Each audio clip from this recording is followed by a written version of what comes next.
Bom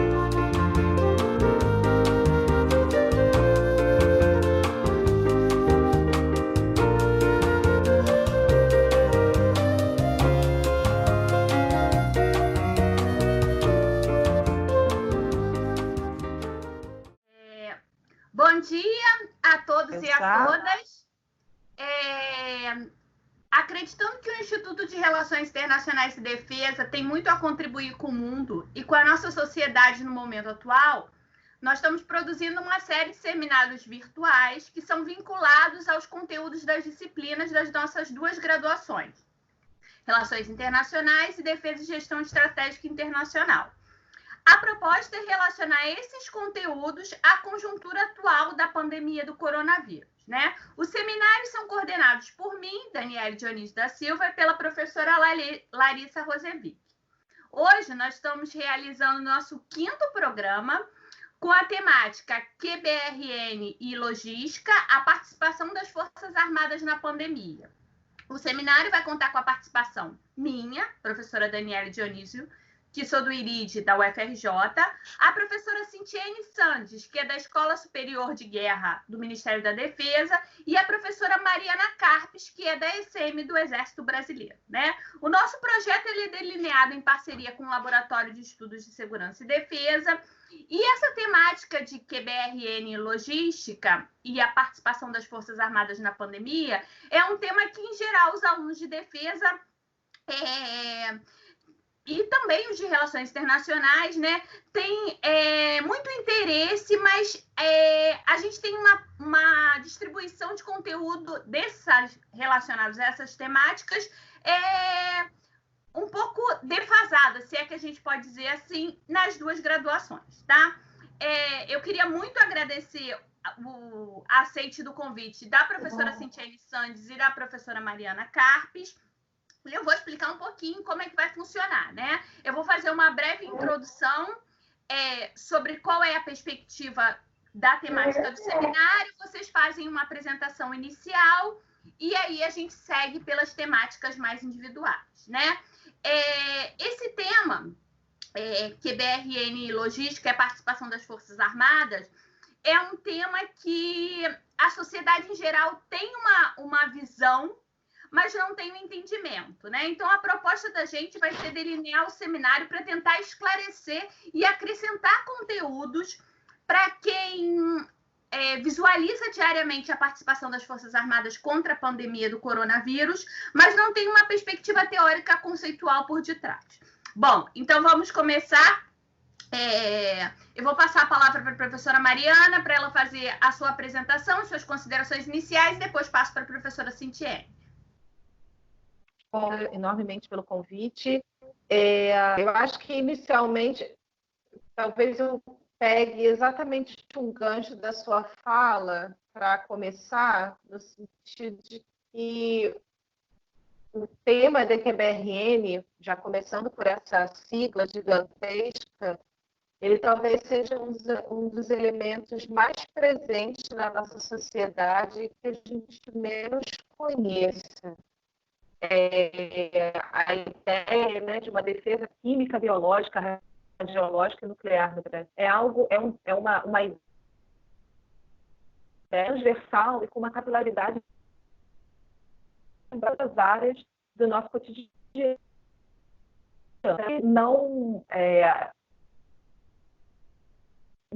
Não percebe isso, estão funcionando, que a gente não teve nenhuma em algo como uma pandemia do coronavírus, que é necessário que a gente articule essa área de modo que ela seja uma rede em constante bastidores da nossa vida cotidiana. Para estruturar a minha fala a partir de agora, nesse momento, né?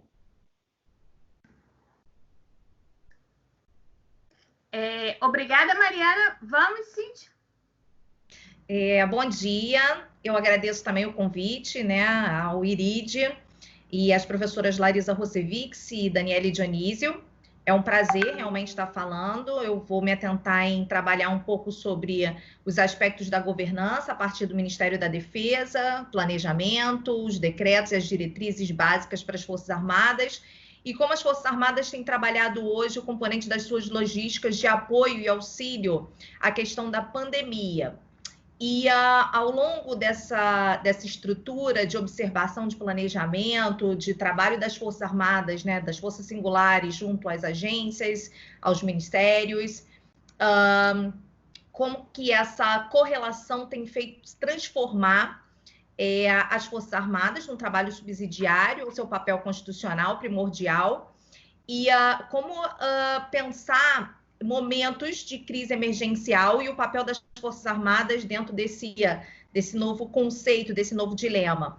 A gente tem uma série de exemplos de crises emergenciais, mas realmente a questão da pandemia, na sua contaminação, e principalmente na questão da temporalidade em que ela ocorre, né? Em um gabinete de crise, por exemplo, tem que acontecer um processo de tomada de decisão com uma certa urgência, já que ela tem uma contaminação muito alta e muito rápida. Então, é um modelo atípico do que a gente está um pouco acostumado, né, a trabalhar, mesmo já as Forças Armadas tendo a sua experiência em questões de crise emergenciais.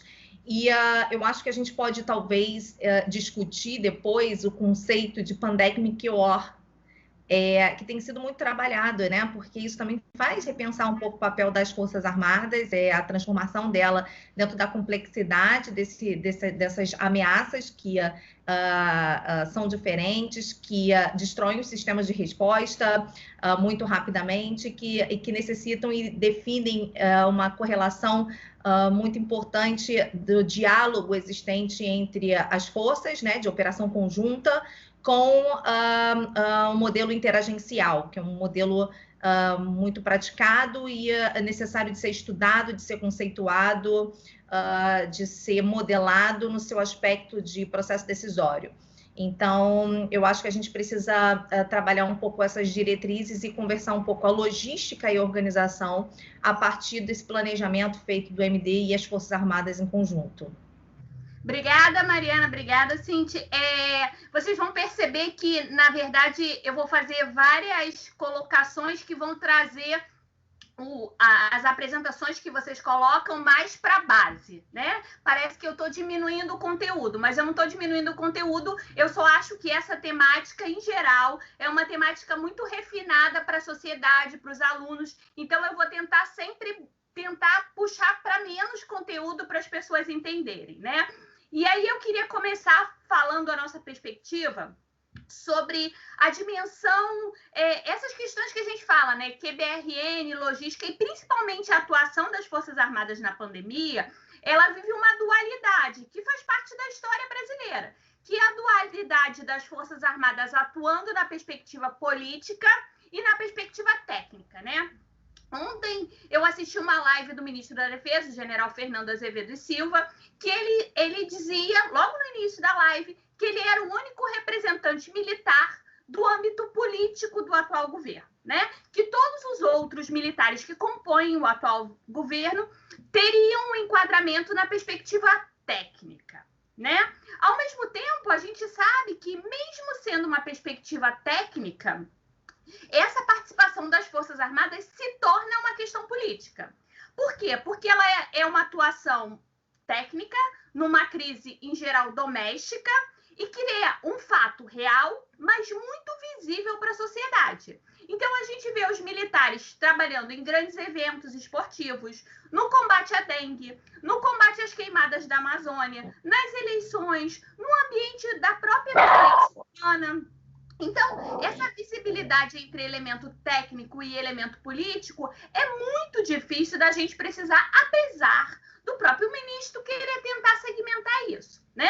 Quando a gente observa o terminal do BRT da Alvorada sofrendo um processo de atuação das Forças Armadas, seja por desinfecção ou por controle mesmo por meio de checkpoints, aquilo dali é uma ação muito técnica, mas que, em geral, a sociedade não pontua, né? E o que acontece em relação uma segmentação teórica disso, né? Isso não é o foco inicial do nosso trabalho, mas a gente tem que falar. É a grande questão se ações, mesmo sendo técnicas, poderiam ser enquadradas como garantia da lei e da ordem, né? Isso é um termo muito usado no confronto das ideias de academia e do mundo militar, né? Mas é uma prerrogativa legal que as próprias Forças Armadas usam desde 1997, 99, com a própria criação do Ministério da Defesa, para poder atuar no ambiente urbano, né? Então, a questão do QBRN, ou a questão da logística, ou até mesmo a questão da governança de uma crise, está muito atrelada a esse conceito de garantia da lei e da ordem, apesar das pessoas não entenderem muito bem o que esse conceito enquadra. Sim, isso é uma questão polêmica, né? Quando a gente estava organizando o seminário, a gente tentou fugir do tema só atuação das Forças Armadas. Isso é sempre, historicamente, acho que a gente pode concordar comigo como uma historiadora, que historicamente para o Brasil é muito difícil construir essas relações e, ao mesmo tempo, em contrapartida, as próprias Forças Armadas têm um pouco de dificuldade de apresentar sua atuação técnica, o que é louvável e o que é historicamente construída. Como a Mariana vai poder falar mais para frente, se a gente fala de defesa de QBRN hoje no Brasil, é porque essa é uma temática desenvolvida quase completamente pelas Forças Armadas, né? A questão da logística, a mesma coisa. Quando a gente fala das eleições, a gente fala as eleições lá no norte do estado do Amazonas, porque a gente tem atuação, por exemplo, de barcos da Marinha, né? Então, essas questões mais técnicas, elas têm uma participação e uma visibilidade da presença das Forças Armadas, né? Uma outra coisa que a gente vai falar um pouco mais para frente, mas só introduzindo, que é essa perspectiva dessas temáticas técnicas numa proposta de contenção de gastos públicos, né? Não sei se vocês observaram, eu realmente não tive muito tempo de analisar os Google Forms, mas as respostas e as demandas de quem respondeu veio muito como trabalhar QBRN e logística numa proposta governamental de Estado mínimo de contenção de gastos públicos, né? A gente sabe que tanto o QBRN quanto a logística requer recursos adicionais pesados, assim, com uma dimensão em milhões de reais, se é que a gente pode dizer assim, considerável, né? Eu acho muito interessante, voltando à perspectiva da garantia da lei e da ordem, que o próprio Ministério da Defesa, no seu site, coloca todas as ações feitas, né, no mapeamento desde 1992, mas mais especificamente, com mais densidade, desde 1999, com a criação do Ministério da Defesa, que ele delimita, nesse mapeamento que está lá, tanto os recursos humanos envolvidos, quanto os recursos financeiros. E se a gente observar com uma lupa esses recursos financeiros, a gente vai perceber que são recursos consideráveis, né? Então, eu queria muito agradecer a vocês, e agora eu vou passar a palavra para vocês poderem comentar uma perspectiva um pouco mais técnica. Vou começar primeiro com a perspectiva da Cintiene e depois com a perspectiva da Mariana, né? A gente sabe que, em geral, o Ministério da Defesa tem feito várias ações para o Covid, né? Eu vou falar sobre duas perspectivas, uma mais para frente sobre a Operação Covid, que é uma operação interagência, mas as ações mais individuais. A gente observou a repatriação de brasileiros, né? Com a Força Aérea buscando logo bem lá no início da pandemia, e continuou fazendo isso ao longo do tempo. A questão da descontaminação, que eu vou deixar um pouco para falar para frente para a Mariana, que eu, como acadêmica, tenho algumas dúvidas dessa perspectiva da descontaminação. A questão da logística para distribuição de insumos, né? E aí a Força Aérea entra maciçamente com apoio logístico. A assistência hospitalar, que é o hospital de campanha, né? Isso já foi estruturado na época da dengue, em outros casos. Eu observei também nesse mapeamento que eu fiz para o seminário a capacitação de agentes civis. Por exemplo, a gente vê as Forças Armadas entrando como capacitador para desinfecção de ambientes públicos, a vacinação de caminhoneiros, né? O controle da circulação de pessoas, e aí vai doação de sangue, máscara e alimentos.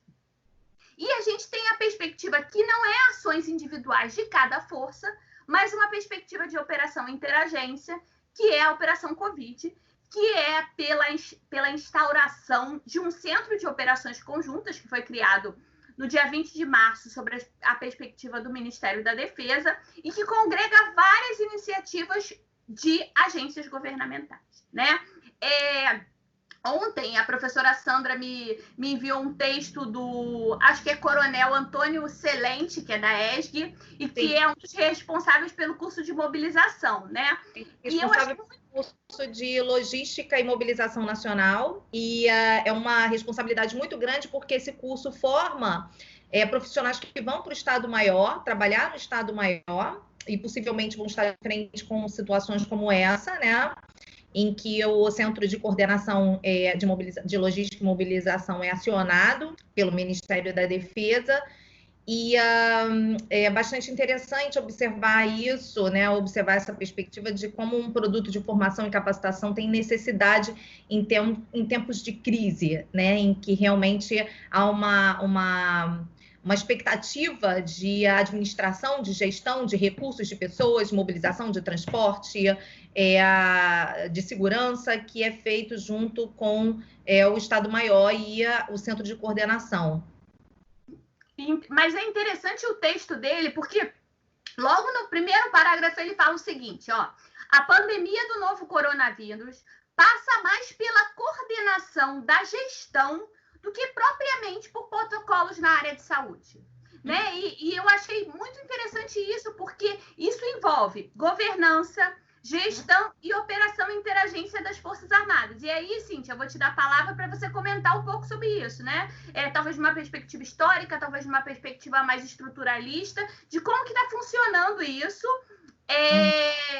no âmbito do Ministério da Defesa. Mas, para o fim, eu vou comentar também que essa perspectiva de coordenação de gestão, pela proposta de políticas públicas brasileiras, ela não é o Ministério da Defesa não é um ator único, mas a gente observa que, historicamente, ele é o ator preponderante, tanto que ele é o coordenador do Sistema Nacional de Mobilização. Mas vamos às suas considerações. Obrigada novamente pela palavra. É muito interessante falar sobre a Operação Covid no âmbito do Ministério da Defesa, porque ela traz uma reflexão sobre pensar o papel das Forças Armadas, sobre pensar a governança, sobre pensar uma estrutura de planejamento e gestão para ambientes de crise emergenciais como a gente está passando em tempos de pandemia.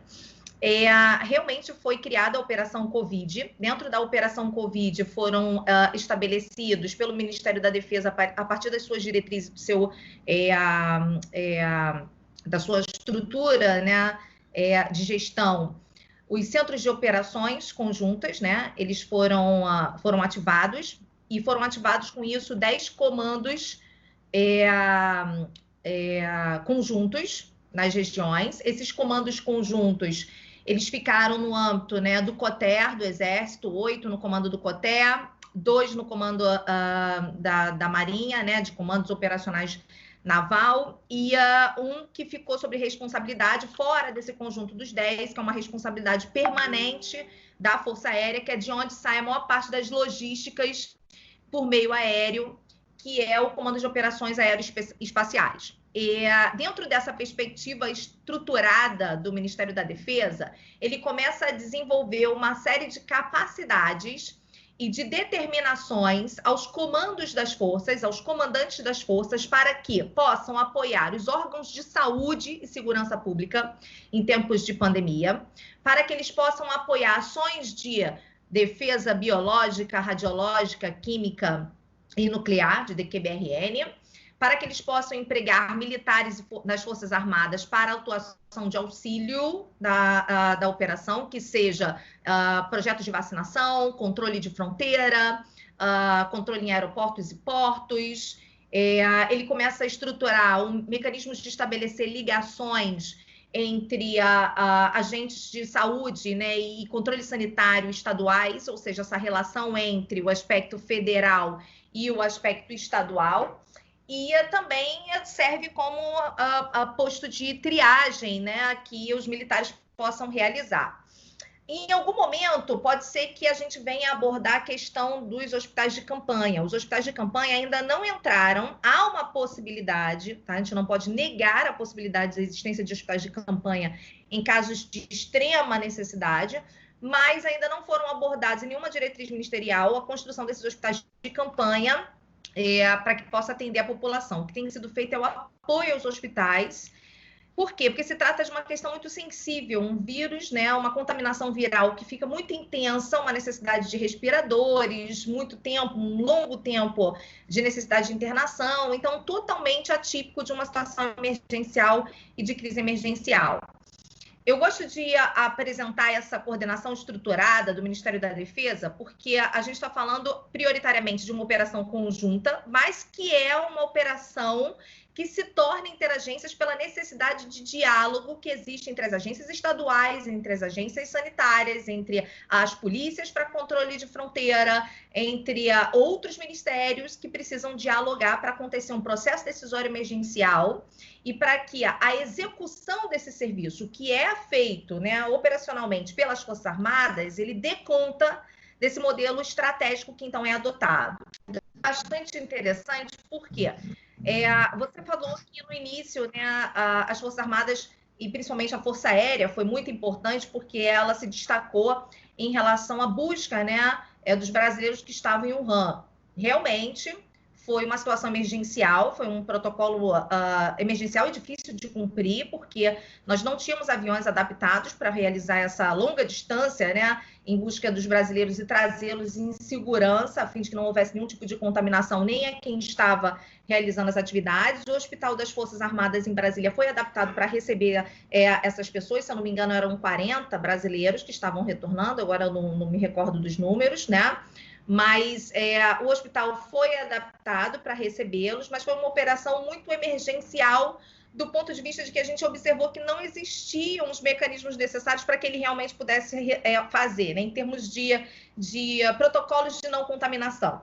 Depois disso, as Forças Armadas começaram a trabalhar em cima dessa nova gestão, desse novo modelo de gestão, de um modelo de gestão logístico, inclusive, porque ela é mais executiva, né? O planejamento tem sido feito pelo Ministério da Saúde e há o planejamento em cima do Ministério da Defesa. O Ministério da Defesa coordena as ações junto com as Forças Armadas e estabeleceu em critério essa subdivisão de comandos que ele chama de COC, né? Os comandos operacionais de operações conjuntas, que tem a sua sede em Brasília, mais os 10 comandos conjuntos, mais o Comando Aéreo Especial. Essa subdivisão serve para apoiar as forças e as forças auxiliares, as agências, né, no seu escopo. E tem sido feita uma série de atividades logísticas que é bastante interessante. Uma delas fala sobre a quantidade de EPIs que são transportados por modal aéreo via Força Aérea Brasileira. Atualmente já foram transportados mais de 9 toneladas de EPIs e mais álcool gel, o que há necessidade de colocação das Forças Armadas em atividade. No início, eu gostaria de trazer essa discussão do que eu estou abordando agora no início, em termos de estrutura do Ministério da Defesa, em termos de mobilização dessa logística que é feita.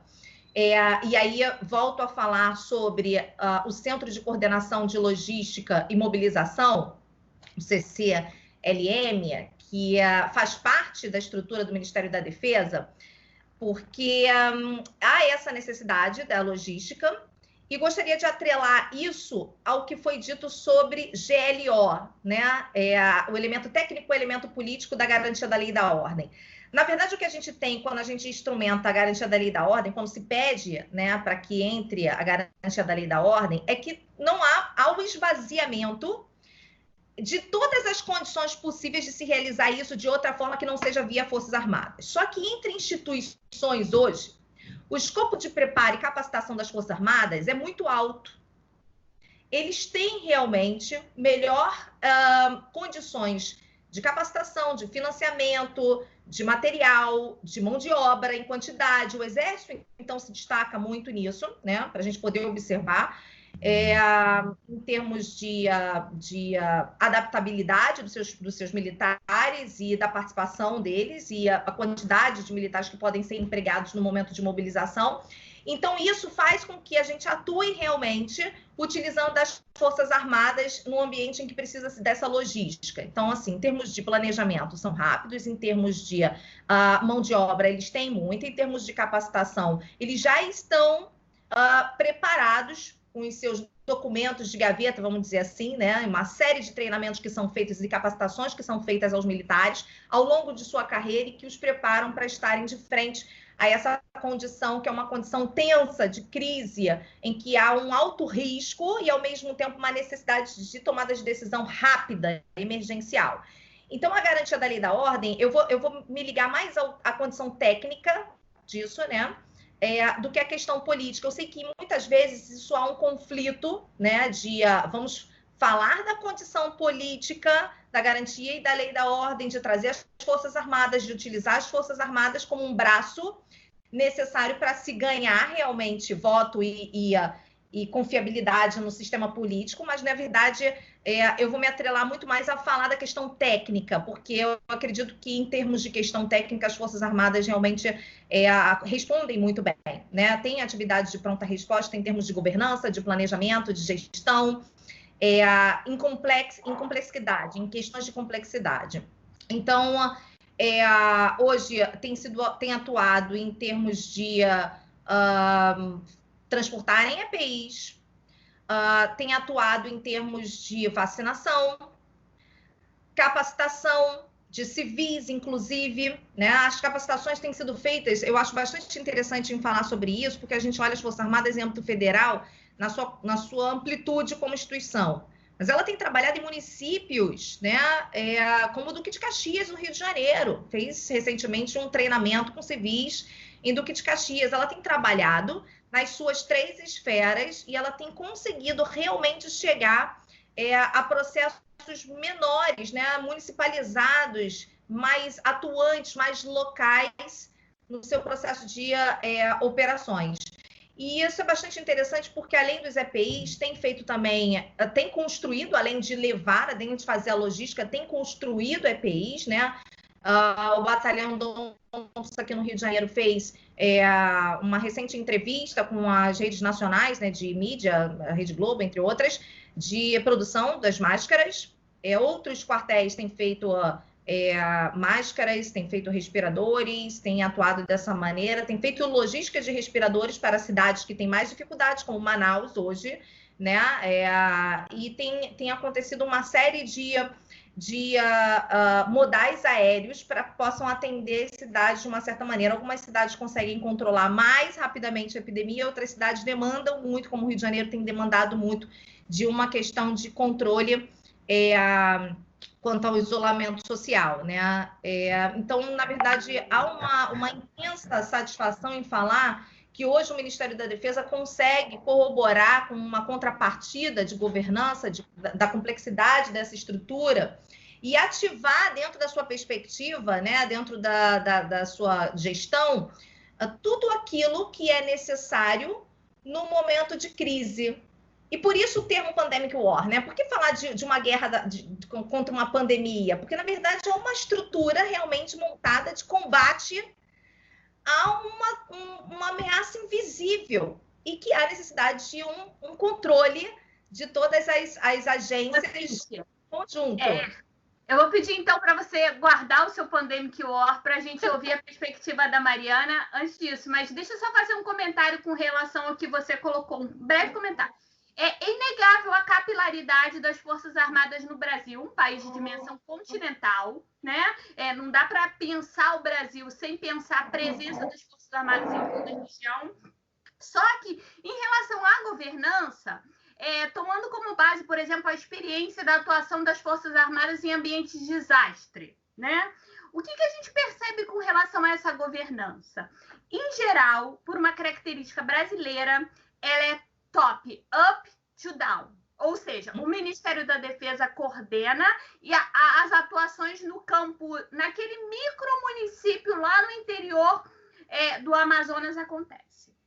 Com relação aos desastres, né, eu até orientei junto com o professor Jacinto, um aluno de DG no TCC dele sobre isso, a gente observa que a participação do DAO, né, das relações construídas nos municípios, fazem muita diferença. E aí, se compararmos 2 casos, a intensidade das chuvas no Vale do Itajaí e a participação das organizações militares naquela região foi historicamente estabelecendo uma cooperação interagência. Isso torna a atuação das Forças Armadas no Vale do Itajaí muito mais eficiente do que a que aconteceu em 2011 na região serrana. Então, assim, se há um gap, eu vou passar para a Mariana, que é uma temática um pouco diferente, mas se há um gap nessa perspectiva de governança, de gestão, é o relacionamento local, né? Mas aí a gente fala isso mais para frente. Mas sobre a temática da Mariana, né? Quando a gente analisa os temas ou a visibilidade que as Forças Armadas quer dar por meio de notícia da sua atuação, as duas palavras descontaminação e desinfecção aparecem sempre no título, né? O próprio Comando Conjunto do Leste, junto com a Prefeitura de Duque de Caxias, junto com a Arquidiocese do Rio de Janeiro, treinou 120 pessoas, funcionários da Prefeitura, padres, seminaristas, para essa desinfecção. Né? E aí, a minha primeira pergunta para a Mariana, eu acho que ela pode falar um pouco conceitualmente o que significa esse QBRN, que algumas pessoas chamam de NBQR, né? Então, até a própria essência da sigla é definida de várias formas. E o que eu queria perceber, assim, tipo, a gente pode chamar descontaminação, desinfecção de uma ação de QBRN, né? Explica melhor para a gente, assim. Na verdade, eu acho que esse é um dos temas que é mais tá na moda, né? As séries em geral trabalham com bioterrorismo, né? Isso é um tema que recorrentemente aparece no imaginário ficcional da sociedade mundial, mas ao pé e ao cabo a gente sabe muito pouco. Então, assim, a minha primeira pergunta vai para explicar melhor o que significa isso e se desinfecção e descontaminação é de fato uma ação de QBRN e as ações de combate ao vírus em si, né, são ações de QBRN. Obrigada. Tá, eu vou começar a partir desses aspectos que você falou e depois eu vou pedir permissão para a Cintiene para invadir completamente o tema que ela estava falando, só para tentar contribuir um pouco para esse debate que é fundamental. Bom, eu acho que só esse encontro hoje já diz muito, né, sobre o lugar que o QBRN hoje tem na sociedade, né? Eu trabalho com esse tema especificamente com toda a sigla desde 2016 e o que eu mais ouvi de 2016 para cá foram pessoas dizendo que isso era uma moda que ia passar, que já estava na hora de pensar em outro tema para trabalhar, que QBRN tem a ver com guerra e a gente não entra em guerra, pessoas me perguntando se então agora, depois de tanto tempo estudando, eu ia começar a defender arma química e arma biológica e assim por diante. Ou seja, existe uma enorme confusão sobre o que seja isso, né? É claro que quando a gente fala em DQBRN, a gente está falando de uma estrutura que compõe as Forças Armadas, né? Então, o Exército e a Força Aérea falam em defesa química, biológica, radiológica e nuclear. A Marinha inverte essa sigla e coloca o N na frente, né? Então fala em NBQR, e essa mudança na sigla, quando ela vai para a Marinha, tem a ver com todo o histórico da Marinha, o engajamento da Marinha no Programa Nuclear Brasileiro, principalmente com o desenvolvimento da tecnologia de reatores para propulsão nuclear de submarinos, e aí também cabe aqui uma nota de pé de página, porque isso também gera muita confusão, né? O Brasil não tem submarinos nucleares com ogivas nucleares, né? O Brasil desenvolve um tipo de submarino que usa como combustível a propulsão nuclear, né? E isso, do ponto de vista estratégico, é um ganho para as Forças Armadas brasileiras, né? Tanto do ponto de vista da dissuasão, porque a identificação de um submarino a propulsão nuclear é muito mais difícil, a localização dele depois que ele está embaixo d'água, mas também para a proteção da costa brasileira, porque sim, esses submarinos a propulsão nuclear são submarinos que têm mísseis ligados a ele, né? Não significa que os mísseis sejam nucleares, significa que são armas convencionais dentro de um submarino cuja propulsão é nuclear. Então, por conta da trajetória da Marinha, lá desde a década de 70, na época em que o Brasil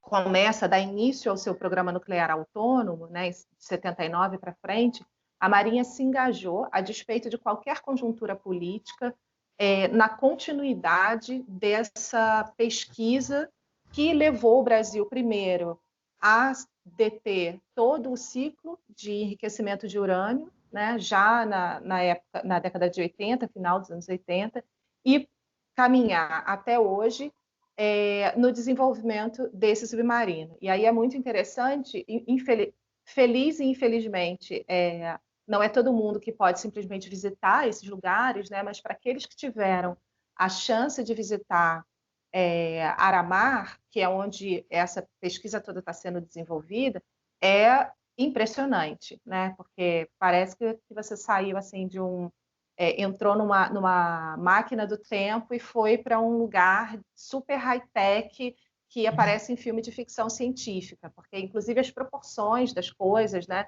O gigantismo de toda essa estrutura. Então, e aí é importante frisar que, a despeito de qualquer conjuntura política, porque, nesse sentido, todas as oscilações que a gente tem no país, que são próprias, né, da tradição brasileira, oscilações orçamentárias que impactam o desenvolvimento de tecnologia de ponta, no caso do submarino nuclear, foram contornadas por entendimento próprio da força de que essa precisaria ser a prioridade, né? Então, outros projetos, aí eu não sou especialista nos projetos estratégicos da Marinha, né? Mas talvez um outro colega pudesse falar disso com mais propriedade, mas eu diria que talvez outros projetos da Marinha tenham sido, entre muitas aspas, sacrificado para que esse projeto do submarino nuclear fosse garantido. Então, esse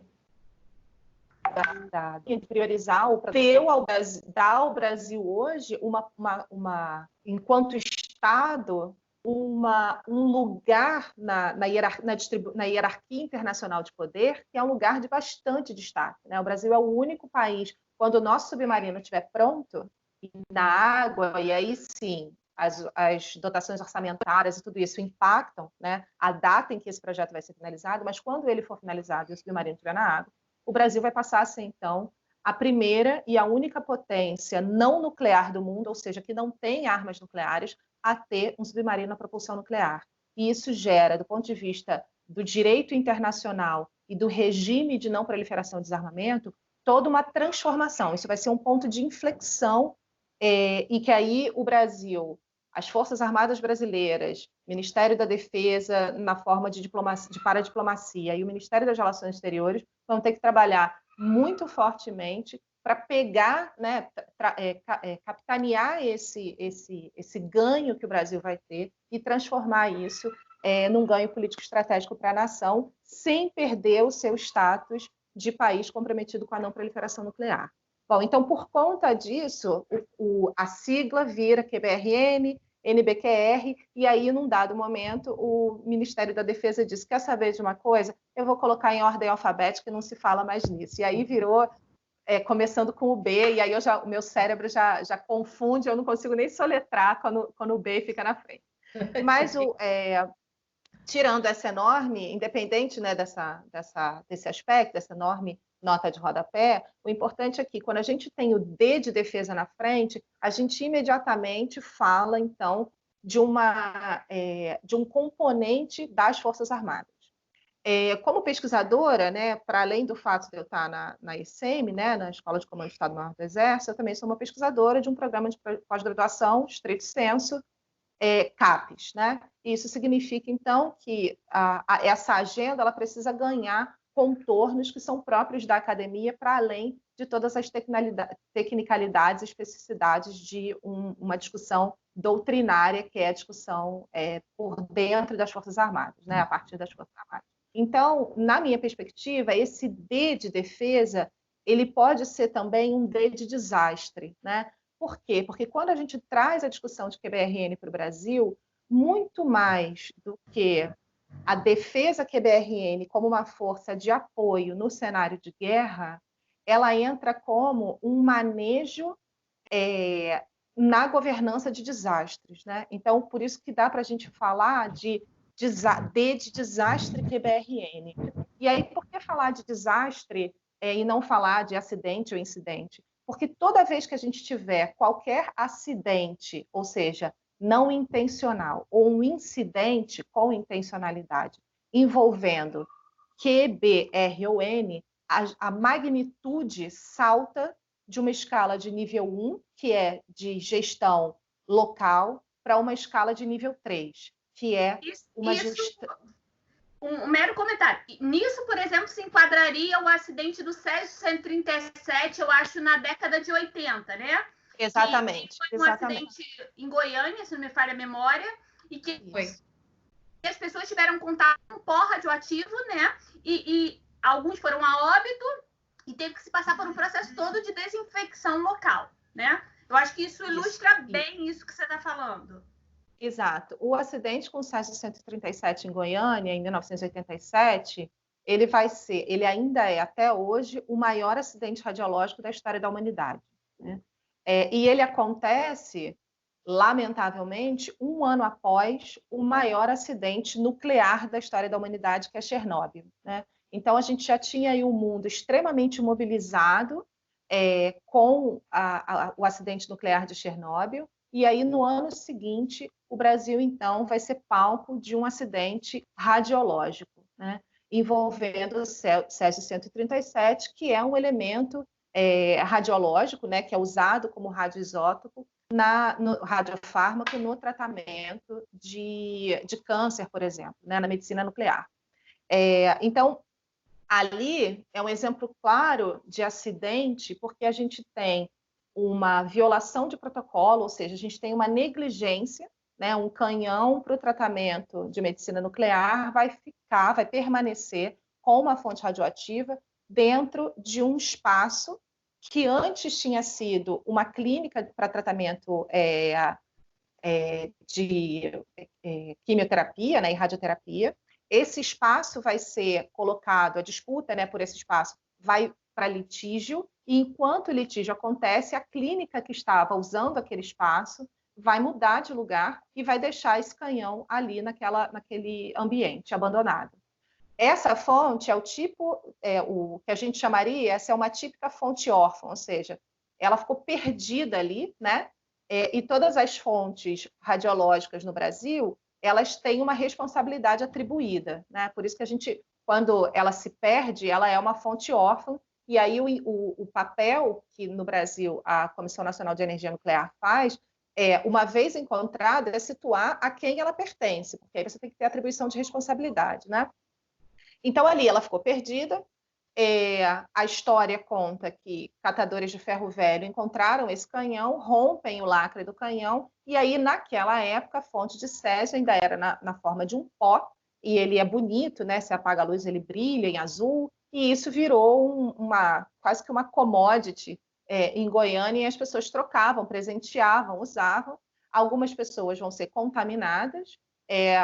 Uma menininha vai ingerir isso, né? Porque ela vai manusear a comida dela com a mão suja de césio, então ela ingere material radiológico, e aí eu estou usando esse detalhe porque essa ideia da mão suja, ela vai ajudar a gente a entender essa discussão da pandemia, né, e da contaminação, e ela vem a óbito, algumas outras pessoas, e aquilo que é em Goiânia se torna uma emergência nacional, porque a mobilização que se precisa ter para responder àquele acidente já nasce com o esgotamento das capacidades locais de resposta. Não é possível em nenhum lugar do mundo, e isso é importante dizer, que uma força local de defesa civil ou de corpo de bombeiro seja capaz de responder a algo como aconteceu em Goiânia em 87,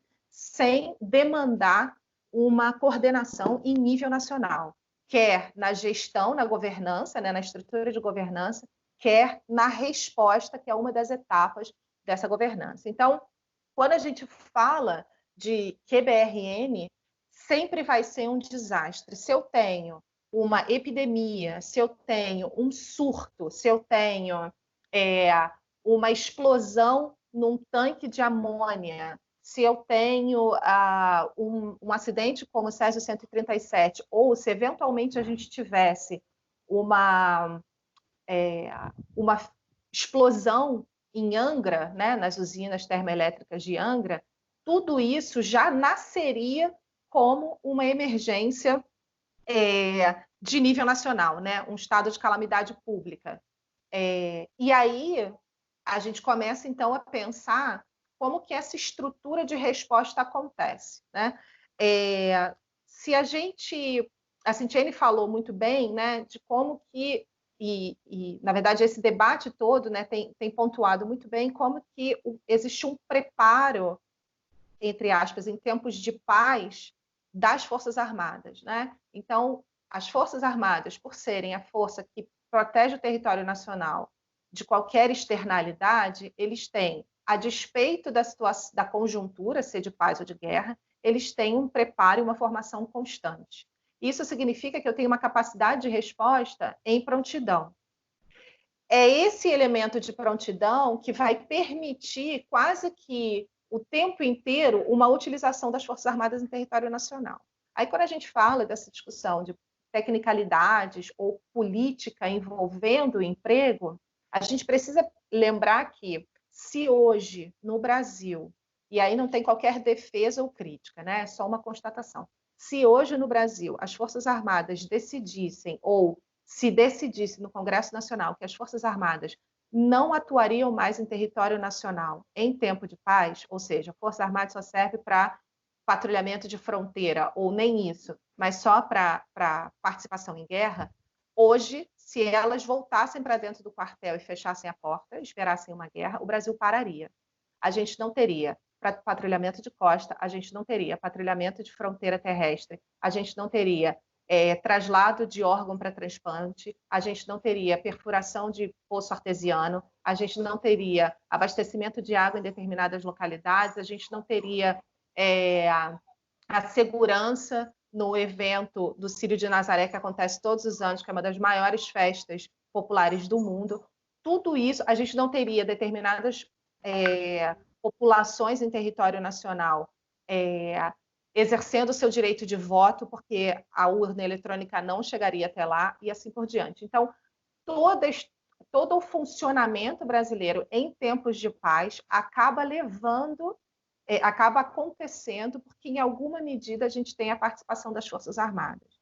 E isso acontece porque as estruturas permanentes do Estado brasileiro, que deveriam ser criadas e que deveriam receber investimento para ocupar essas posições, não recebem investimento e treinamento. Então, acaba sendo, no cálculo político da tradição brasileira, acaba sendo mais barato usar as Forças Armadas eternamente como ator em ações subsidiárias ou atores em ações de garantia da lei e da ordem, do que investir no melhoramento e na modernização das suas forças de segurança pública permanentes, que são as forças previstas no artigo 144. E essa perspectiva, ela acontece, como eu contribuí com a Cinti, né? Tanto no nível federal, como no nível estadual, como no nível municipal, né? Exatamente. Essa governança, ela pressupõe muito multinível. E também intersetorialidade. Exatamente. A gente fala de saúde, a gente fala de segurança, sei lá, a gente fala de perspectiva econômica. Então, assim, é uma ideia de atuação das Forças Armadas que é muito mais complexa do que qualquer GLO pode dar conta, né? Exatamente. A perspectiva dual ou ideologizada não dá conta, como você bem apresentou.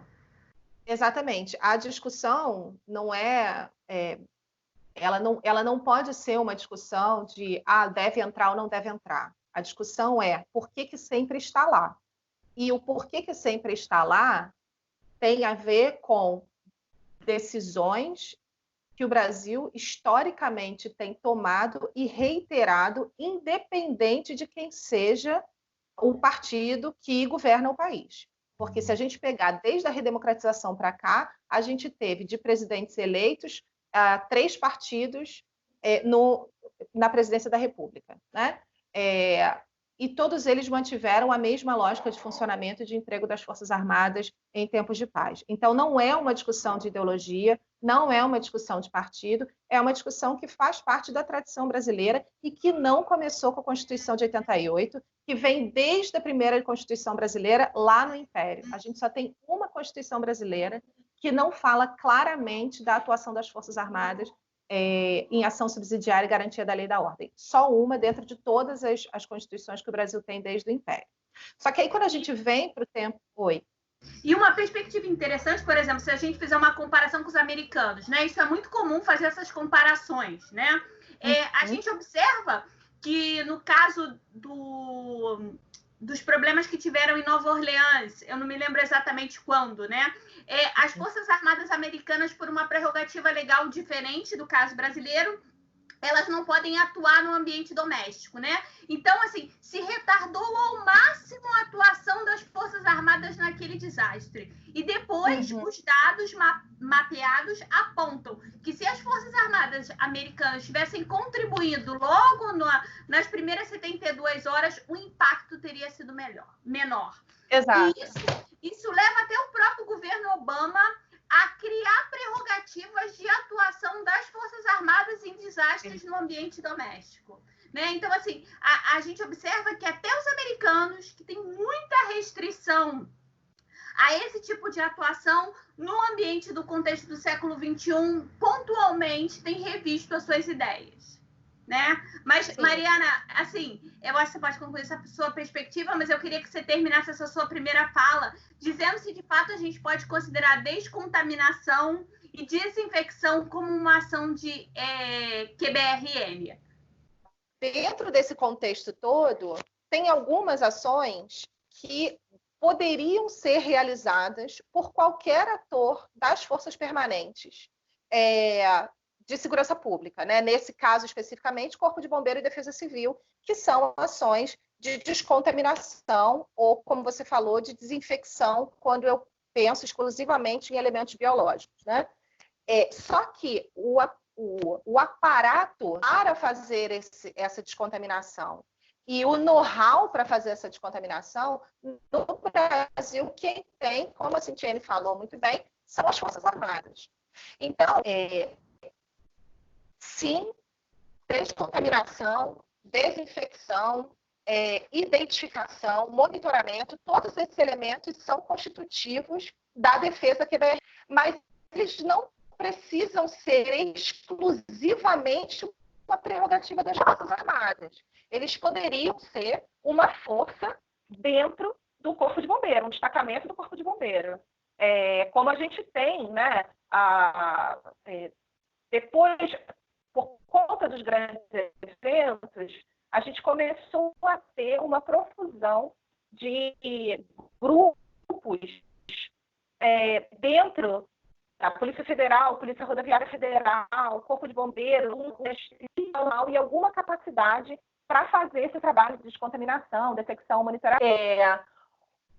Mas, de um modo geral, em território nacional, quem faz esse trabalho é o batalhão QBRN, que é aqui no Rio de Janeiro, ou a companhia da QBRN lá em Goiânia, no caso do Exército Brasileiro, né? O que é possível fazer? O que poderia ser feito, se essa discussão que a gente estava fazendo até agora, né, de uma tradição do processo decisório brasileiro, de sempre colocar a força de exceção como sendo a regra, se a gente tivesse no Brasil uma decisão de inverter isso, ou seja, eu vou investir para que a exceção, que é o uso das Forças Armadas, seja de fato uma exceção, né? Isso poderia ser feito usando o know-how e o instrumental que as Forças Armadas têm para formar essas forças. E isso, a estrutura QBRN das Forças Armadas já faz, né? Existem cursos específicos para a formação de profissional de saúde, para a formação de jornalista, para a formação do Corpo de Bombeiro, Defesa Civil. Isso existe, o tempo inteiro está acontecendo, né? Mas isso poderia ser feito em todo o território nacional o tempo inteiro, ou seja, ao invés do sujeito sair lá do Piauí e vir até o Rio de Janeiro para fazer um curso, a gente poderia ter o envio de gente das Forças Armadas, quase como de forma rotativa, para formar dentro dos destacamentos da Defesa Civil, do Corpo de Bombeiro, da Polícia Rodoviária, da Polícia Militar, da Polícia Civil, de todos os estados e municípios do Rio de Janeiro, botar as Forças Armadas para irem dar esses cursos. Não é que a gente vai ter, porque nenhum país tem, unidades ou células de QBRN em todos os municípios do Rio de Janeiro, porque o Brasil não é Portugal. Em todos os municípios do Brasil, porque o Brasil não é Portugal. Mas eu posso ter uma estrutura inicial, ou seja, o sujeito lá do Corpo de Bombeiro ou da Defesa Civil que vai ser capaz de fazer a primeira identificação do problema e fazer a primeira resposta. E aí é interessante, por que essa primeira resposta ela é fundamental? Porque se eu tivesse em Goiânia um destacamento que pudesse ter identificado aquele erro lá no início, a gente teria isolado o perímetro onde estava o Césio 137, tomado medidas iniciais de prevenção, a partir da identificação e do monitoramento, até a chegada dessas forças, porque aí seria um desastre, então partiríamos desse esgotamento de capacidades locais e teríamos uma resposta que vem do nível nacional. Ou seja, eu posso fazer uma opção política de usar as Forças Armadas como multiplicador de um conhecimento técnico em território nacional, para que eu tenha, em tempos de pequenos focos, né, de pequenas ocorrências com possibilidade de desastre, como a gente fala, eu tivesse uma resposta inicial local, ou seja, bottom-up.